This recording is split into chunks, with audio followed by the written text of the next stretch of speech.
dostlar. Sesim gitti. Nereye gittiğini bulursam size söyleyeceğim. Şimdi size çok güzel bir poğaça yapacağım. Poğaça için 3 bardak sıcak suyu koyacağım. 1,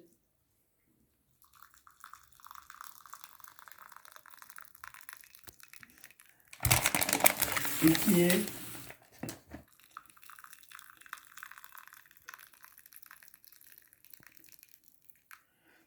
3 bardak su koyuyorum. Bu hamuru biraz fazla yoğurup bir de çok güzel börek yapacağım Allah izin verirse size. Siz bayılacaksınız. Şimdi 1 bardak sütümü koyuyorum.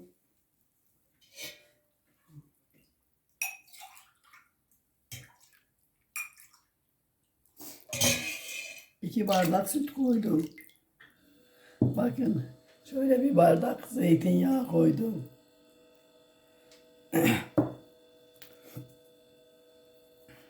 2 tane yumurtanın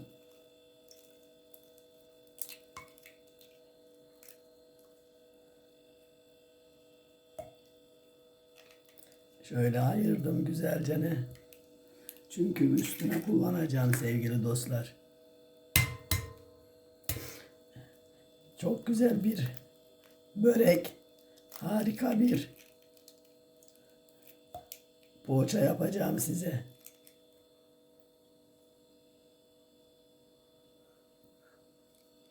Böylece ellerimi yıkayıp geliyorum.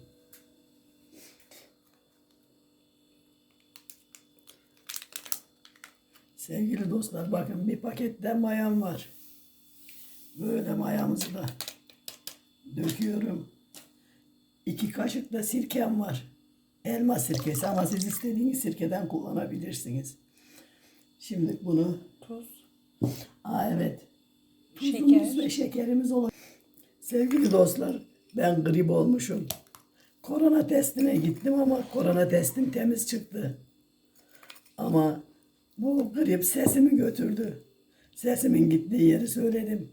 2,5 kaşık tuz koydum. 2 kaşık, 2,5 kaşık da şeker koyuyorum.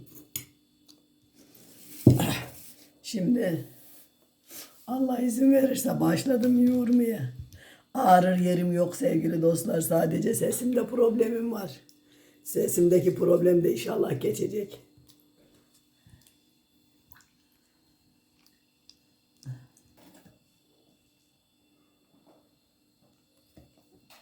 Yoğunluğu ne olacak anne? Çok kıvamlı da olmayacak, çok ele yapışan da olmayacak. Orta bir hamur yapacağız Allah izin verirse. Aldığı kadar un koyacağız sevgili dostlar. Şöyle güzelce karıştıra karıştıra çok güzel bir hamur yoğuracağız.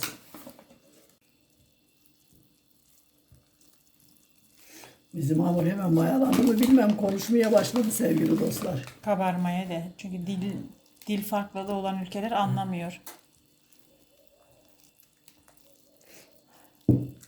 Ben insanların hepsini çok seviyorum. Hamuru yoğurmanın sırrı var mı? Hamur yoğurmanın sırrı malzemesini tam koyduğunda güzel olur. Ne fazla? Ne eksik. Yani bir de yapacağınız hamura göre. Hamurlar aşağı yukarı aynı. Bazı hamurlar var maya koymazsınız. Yani yapacağınız şeye göre ama poğaça hamurlarının ve genelde hani bazı börekler hariç hepsinin hamuru aynıdır. Şimdi bunu şöyle masamızın üstüne alıp orada yoğuracağım sevgili dostlar. Başka türlü güzelce bir yoğuracağım Allah izin verirse.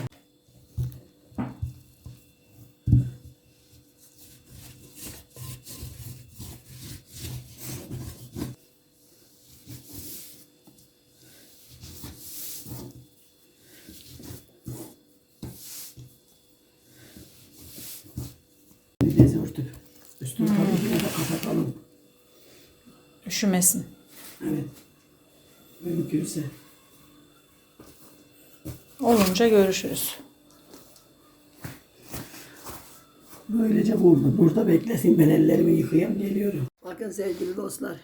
Hamurumuzu açıyoruz. Bakın hamurumuz tam bileğen olmuş. Bu tahtayı Kadirli'den aldım sevgili dostlar. Yeni aldım. Kızım iyice göster tahtamızın enini boyunu. Bak çok güzel. Severek sevinerek aldım. Şimdi hamurumuzun ağzını açıyorum bakalım. Şöyle. Bakın sevgili dostlar, önce şişliğini bu şekilde alıyoruz. Ve şöyle güzelce sıyırıp tahtamızın üzerine alıyoruz. Oh, yeni tahta da harika görünüyor. Bakın. Bakalım yeni tahtada nasıl açacağım. Şimdi güzelce şöyle bir beze yapalım.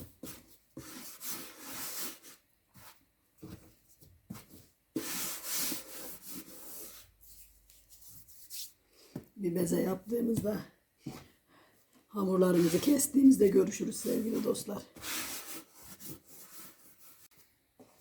Bakın sevgili dostlar.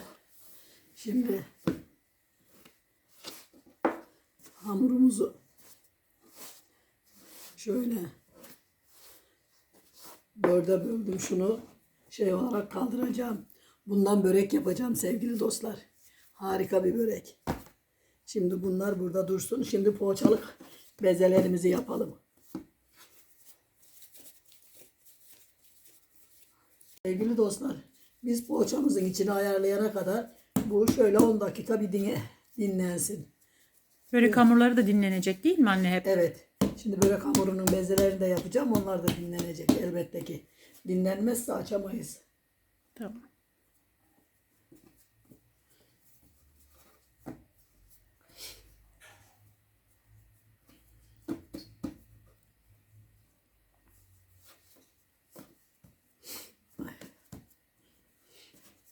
Böylece tamam.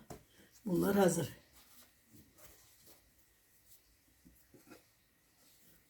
Bunlar poğaçalık hamurumuz. Şimdi sıra geldi böreklik hamurumuza. Çok güzel salmış kendini. Şimdi poğaçamıza başlayalım bakalım. Her zamanki gibi 4 tanesini birden açacağım sevgili dostlar. Ondan sonra da görüşürüz. Bu hamur açarken mayalanıyor. Niye? Çünkü suyun ılığı biraz üstünde yaptığım için. Ve şekeriyle tuz oranını dengeli olduğu için. Sevgili dostlar, tahtamız yeni olduğu için unu tutuyor. Bu 1-2 kullanana kadar böyle olacak. Ondan sonra düzelecek. Sevgili dostlar, bakın ekmeklerimizi bu şekilde dürdüm. Niye? Çünkü tahtamızın üstü dar olduğu için. Şimdi de böyle açıyorum ki hepsini bir açacağım Allah izin verirse. Şimdi aralarına bolca un atacağım ki yapışmasınlar. Şöyle. Şimdi de şunu serelim bakalım. Yani demokraside çareler ne yapmaz bitmez. Bakın. Ne oldu? Güzelce ne oldu işte. Önemli olan güzel yapmayı başarmak değil. Biraz da kafamızı çalıştırmak. Sesim çıkmıyor. Hakkınızı helal edin sevgili dostlarım. Gerçekten sesim çıkmıyor ama ağrır yerim yok. Ne yapalım? Bu da bizim işimiz sevgili dostlar. İşimize 4 elden sarılmazsak başarılı olamayız. Tabii sağlık çok önemli ama işimiz de önemli. Ağrır yerimde yok Allah'a şükür. İşte böylece ne oldu? 4 tane ekmeği bir arada yapmaya karar verdik. Şöyle yapalım bakalım.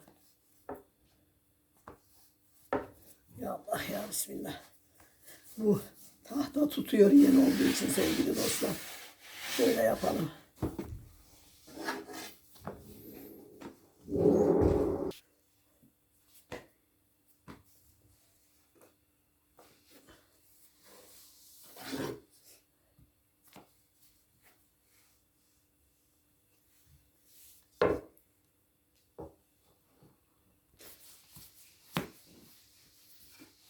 Çıtır çıtır çatlayarak yapıyor ha, o kadar mayalı. Evet, çok güzel mayalandı.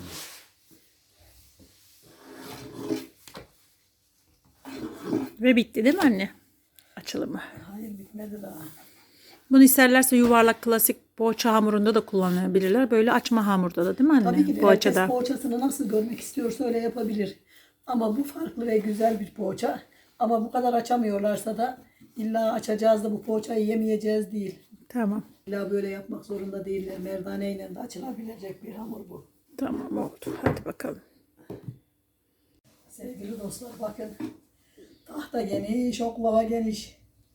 Yapansa zevk alıyorsa her şey güzel. Bakın. Böyle buraya şimdilik siliyorum bakalım ekmeklerimi. Size göstereceğim sevgili dostlar.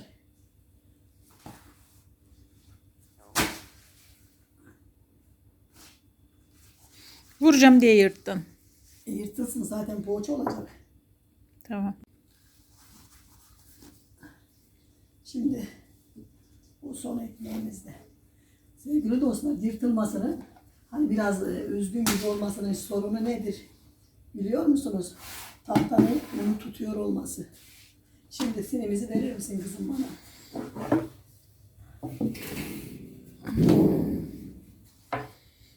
Gerçekten güzel bir poğaça olacak. Verir misin anneciğim? Sevgili dostlar, yufka ekmeğimizi öbür şeyin içine koyduğumuz için bunun içinde yapmak zorunda kaldık. Şimdi bunu güzelce bir yağlayacağız. Çiçek yağımızı karıştırdım. Şöyle biraz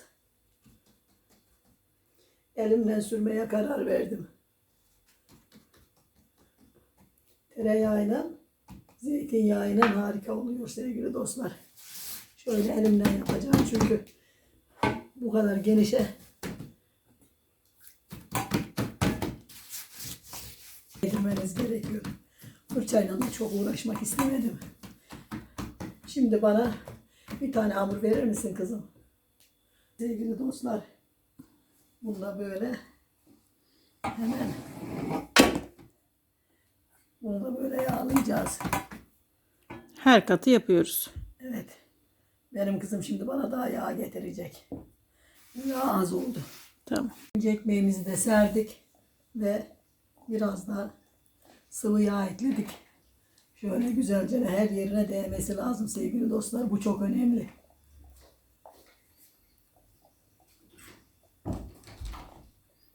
Çünkü her yerine değmezse olmaz. Şimdi elimle güzelce her yerine değdiriyorum bakın. Eğer her yerine değmezse katları nasıl güzel güzel açılsınlar. Çökmekten korkmayın şöyle. Yani iyice bastırıp yapıştırmak değil amaç ama şöyle şey yapın. Şimdi rulo yapıyorum sevgili dostlar. İçini koymayacak mı? Hayır. Ha. Şimdi bu şekilde yavaş yavaş şöyle rulo yapıyorum bakın. Öyle çok sıkıştırarak değil ama boş da değil. Hani döneceği şekilde değil.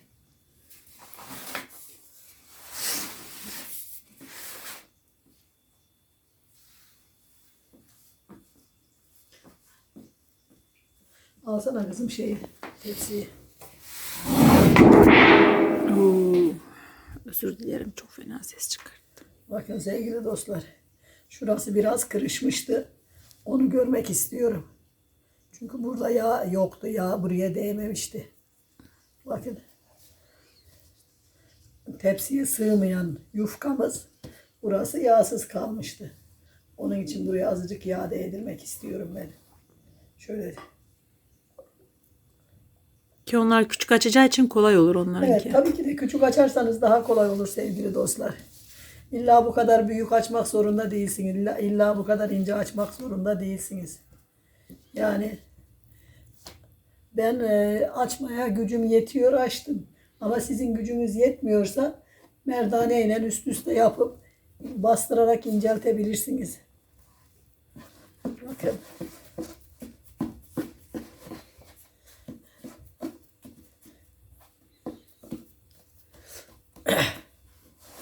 Şimdi bir bıçağına Şöyle ortadan keseyim önce. Size daha iyi gösterebilmek için sevgili dostlar şöyle yapalım. Ve bu şekilde kesiyoruz. Bir parmak arayla.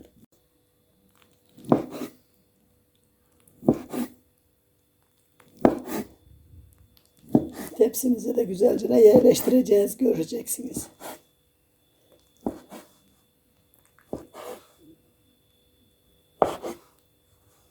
Böylece tamam. Şimdi bunu size göstereyim sevgili dostlar. Bakın. Burada 100 gram neyimiz var? Kaşar peynirimiz var. 100 gram da lorumuz var. Birbirine harmanlıyorum. Bu şekilde. Şöyle elimle çok küçük bastırıyorum sevgili dostlar. Bakın. Çok minik. Bu kadar koyuyorum. Ve altını zedelemeden bu şekilde tepsimize koyacağız. Bu şekilde koyacağız sevgili dostlar. Şimdi tepsimizi getirecek kızımız ve koyacağız. Bakın bu şekilde poğaçalarımızın büyüklüğü de şekli de bu olacak. Bu şekilde şöyle sıralayacağız sevgili dostlar. Bakın şöyle çok hafif. Bunun içine zeytin koyabilirsiniz. Sade kaşar koyabilirsiniz. Poğaçanızın içinde ne görmek istiyorsanız onu koyabilirsiniz sevgili dostlar. Bakın şu şekilde hani böyle hafif büzeceğiz. Yani içi çıkmayacak kadar. Bakın bu şekilde. Ve böyle koyacağız. Aslında şu şekilde de yerleştirsek çok daha güzel olacağına inanıyorum ben. Şimdi biz yapmaya devam edelim. Evet, biz böyle yapacağız. Tepsiye dizdiğimizde görüşürüz sevgili dostlar. Harika bir poğaça olacak. Hem sevgili dostlar içine birazcık sıvı yağ koyacağım ki şey olsun diye. Yüzünü parlak tutsun diye. Sizler de yani yapabilirsiniz bu şekilde. Şimdi güzelce bir karıştırıyorum yumurtamın sarısını.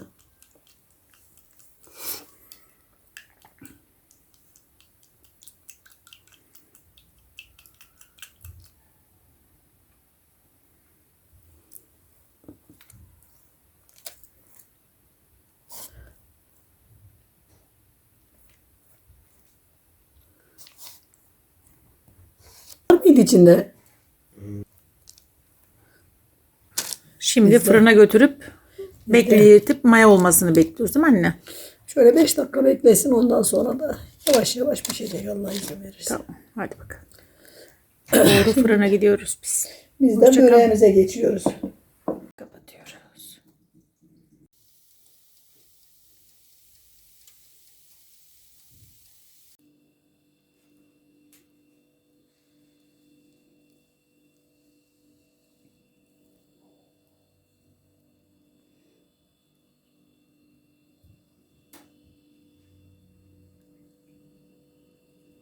Bu güzel poğaçaların nasıl yapıldığını öğrenmek istiyorsanız kanalımıza gelip bizi ziyaret edip videolarımızda görebilirsiniz. Kanalımızda oynatma listelerinde poğaça çeşitleri, börek çeşitlerinin nasıl yapıldığı en ince detaylarına kadar anlatılmıştır. Kanalımıza abone olmayı, beğenmeyi, yorum yapmayı, fikirlerinizi sunmayı, hatta eksikliklerimiz varsa eksikliklerimizi söylemeniz bizi mutlu ve onur eder. Bu güzel tarifi yanında güzel bir çayla bu kış gününde çok güzel gider. Çocuklara, misafirlere, ev halkına harika bir gün geçirmenin en güzel yolu budur. Hoşça kalın, sevgiyle kalın.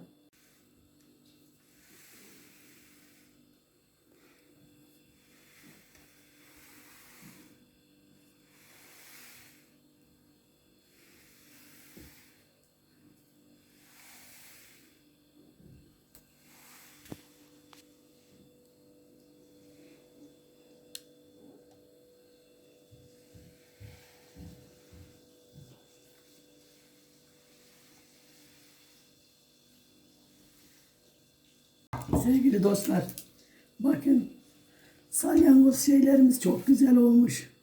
Poğaçalarımız. Konuşmasan iyiydi. Allah billahi konuşmasam iyiydi. Doğru söylüyorsun kızım. Konuşacak güce sahip değilim. Gerçekten çok güzel olmuş bu Altlarını da ortalarımız. göster. Herkes diyor ki fırından memnun musunuz? Evet. Evet çok memnunuz. Ama markasını söylemeyeceğim. Evet de çok da güzel yani. Bakın sevgili dostlar harika olmuşlar harika. Şöyle.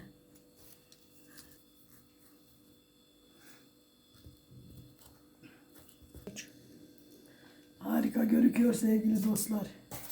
Gerçekten çok harika. Düzenleme yapmam lazım. Yapacak olanlara kolay gelsin. Yiyecek olanlara afiyet olsun. Bizi izlemeyi, abone olmayı ve kanalımızı beğenmeyi unutmayın. Bakın içi de böyle çıtır çıtır. Harika olmuş sevgili dostlar. Görüşürüz. Allah'a emanet olun. Annemin sesi çıkmıyor. Çıtırtısı buraya geliyor ha. Yani. Çekim de yapamıyorum ha senin yüzünden. Çıtır çıtır yiyorsun. Hoşur diye ses geliyor. Tövbe yarabbi.